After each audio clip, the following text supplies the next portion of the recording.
आज आपने संस्था बनाई है, किसको देख करके बनाई, क्या लक्ष्य था और कैसे आपके मन में आया था? असल में राष्ट्रीय ओल्ड एज गोल्ड ये सामाजिक और सांस्कृतिक कार्य करने वाली संस्था है और ये सीनियर सिटीजन को लेकर के बनाई गई है कि सीनियर सिटीजन सभी ये आज की तारीख में इस बिजी लाइफ में ये सभी परेशान हैं। बच्चे इनको समय नहीं दे पाते हैं और ये खुद परेशान रहते हैं। कई तरह की बीमारियां जो सीनियर सिटीजन को लग जाती है और हम सभी लोग आपस में मिल करके हम सभी यहाँ शास्त्री पार्क में घूमने आते हैं सुबह और सभी एक साथ मिल करके यहाँ शास्त्री पार्क में मॉर्निंग वॉक करते हैं। उसके बाद एक जगह बैठते हैं, बैठ के आपस में हंसी मजाक करते हैं, चुटकुलेबाजी है, कोई फिल्मी गाने हैं या कोई भजन है, इस तरह का जो कार्यक्रम हम करते हैं। और एक दूसरे के कोई बीमार हो जाए तो हमारा ये मूल उद्देश्य है कि हम उसके घर जाएं, उसकी राय कुछ पूछें और अगर हॉस्पिटल ले जाना है, क्योंकि ज्यादातर बुजुर्गों के बच्चे सब बाहर नौकरी कर रहे हैं और बुजुर्ग अकेले रहते हैं, उनको कोई सहायता की आवश्यकता है तो हमारे जो सदस्य हैं, पदाधिकारी हैं, वो सभी उनकी मदद करें। हम उनको हॉस्पिटल में ले जाएं, उनकी जो भी मदद हम कर सकते हैं उनकी मदद करें। और इनके अलावा राष्ट्रीय कार्यक्रम जो भी है, वृक्षारोपण है या कोई ब्लड डोनेशन है या अन्य तरह के जो कार्यक्रम है, उनको भी हमारी संस्था ये प्रमुखता से करेगी। और इनके अलावा जो सेलिब्रिटीज हैं, चाहे वो फिल्म डिवीजन की है, चाहे हमारे स्वतंत्रता की हैं, उन सेलिब्रिटीज की पुण्यतिथि मनाना है, पुण्यतिथि पर उनको याद करना या उनके जन्मदिन पर उनको याद करना।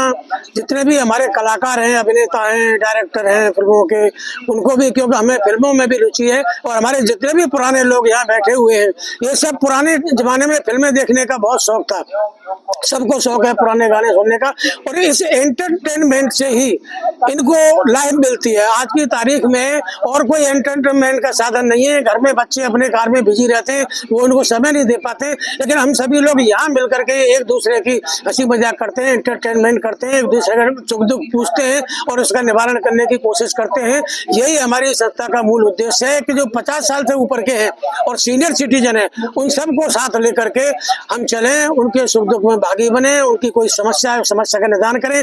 इसके अलावा जैसे मेडिकल की दवाई लेना है, RGSS है या अन्य कोई जैसे काम है या डॉक्टर साहब को दिखाना है किसी को, उसमें भी हम इनकी मदद करें। और जितने भी कोई सामाजिक कार्य हैं, उन सभी सामाजिक कार्यों को हम लेकर के मदद करें। पिछले 1 वर्ष पूर्व मेरे जन्मदिन पर ही हमने इस संस्था का गठन किया था। उसके बाद इस संस्था ने 2-4 कार्यक्रम किए, फिर बीच में कम हुई, लेकिन अब इसका विस्तार हम कर रहे हैं। अभी हमारे जो दिनेश जी जिला अध्यक्ष बनाए गए हैं, दिनेश शर्मा जी इसके, और राकेश अग्रवाल जी इसके महामंत्री बनाए गए हैं और हम सभी लोग यहाँ बैठे हैं, सभी कार्यकारिणी के सदस्य हैं। और अभी ये हमारी कार्यकारिणी जो डिक्लेयर होगी जिले की, उसके बाद संभाग की होगी, हम जितने भी लोग हैं इन सबको उसमें जोड़ेंगे और सबको इन जो राष्ट्रीय कार्यक्रम है, अन्य जो कार्यक्रम है, उनके बारे में वृक्षारोपण वगैरह, अभी बरसात आ रही है, जितने भी पार्क है भरतपुर के, हम कोशिश करेंगे सब में वृक्षारोपण जो हमारी संस्था जो है करे और अन्य जो भी सामाजिक कार्य हैं उनको प्रमुखता से करें। और हम लोगों का इससे क्या है, टाइम पास भी होता है। दिन में हम लोग जैसे सुबह यहाँ घूमने जाते हैं, दिन में फिर हमें टाइम मिलता है तो कोई काम ऐसे नहीं कर पाते हैं, दिन में भी हम इस कार्यक्रम में बिजी रहे अपने में। यही हमारी संस्था का मूल उद्देश्य है। हमारा सबका जो जीवन है, यह जीवन के अंतिम पड़ाव पे है सभी लोग हमारे, और ये एकदम स्वस्थ रहें और प्रसन्न रहें, यही हमारी संस्था का मूल उद्देश्य है।